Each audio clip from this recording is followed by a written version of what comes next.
Hi there, and welcome back to Understanding Personal Bankruptcy in Canada, the third of a 5-video introduction series. Today, we are going to discuss about the financial reporting, financial counseling, and some aspects of your business and how it can be affected by personal bankruptcy. Let us discuss in brief about a business if you have one. What kind of business do you have? Is it a sole proprietorship, or is it an incorporated business? Let's look at the sole proprietorship business model.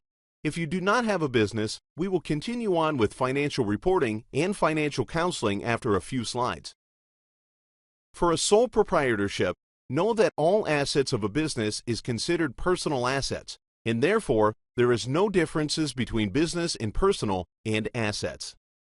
Your trustee in bankruptcy will consider the value of that business when comparing the assets with the exemption limits of each province. The assets of the sole proprietorship can include vehicles, tools, pending receivables, and any monies owed to the business. Note that the vehicle mentioned above is subjected to the provincial exemption limits for vehicles. An incorporated business is slightly different. All assets of the corporation are considered separate from personal assets, and therefore, the assets of the corporation cannot be seized by a trustee in bankruptcy. And no creditor can legally try to acquire the property of a corporation. However, a corporation may have corporate stock or shares.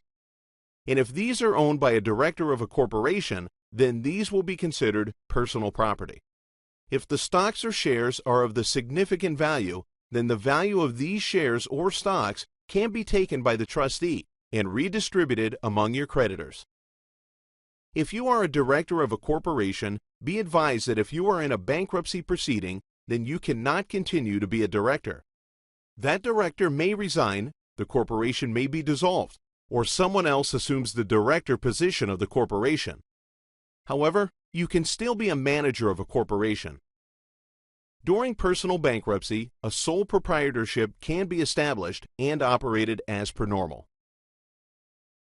Your trustee in bankruptcy will keep a record of all income and expenses that may have been incurred for the period whereby personal bankruptcy is in process.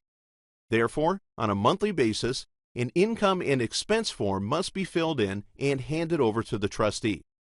Any additional income made in this time must also be included in that form for the trustee to be aware of it. The time taken for a person to become discharged from bankruptcy will vary from 9 months to 36 months. Most people are discharged in 9 months.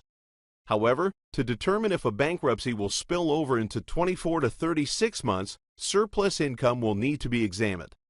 During the period of bankruptcy, you are allowed to keep only a certain amount of your income. Any value above that amount is called surplus income. Surplus income works like this. Depending on the number of people in the family, a certain amount of money will be allowed to be kept. For example, a family of 4 will be allowed a maximum of $3,743. If a family makes this amount or below, their bankruptcy time is 9 months. Any value above that amount, 50% of it will be taken and distributed among creditors, and your bankruptcy will extend from 24 to 36 months. If there is a sizable amount of income, your trustee can extend the repayment period to 36 months. According to the Bankruptcy and Insolvency Act of Canada, all bankrupt individuals must attend the financial counseling with the trustee.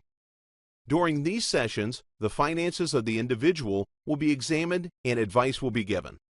Typically, 2 sessions are required within 9 months.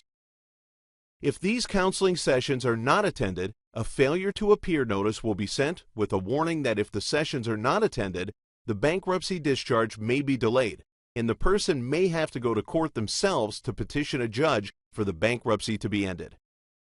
The trustee themselves can oppose the discharge if the sessions have not been attended. And in summary, a sole proprietorship assets are considered personal assets for bankruptcy purposes. A director of a corporation must resign in the bankruptcy process, and his or her value of stocks or shares is personal property. The bankruptcy individual will need to attend a minimum of 2 counseling sessions, and all income and expenses during the month must be reported to the trustee in bankruptcy.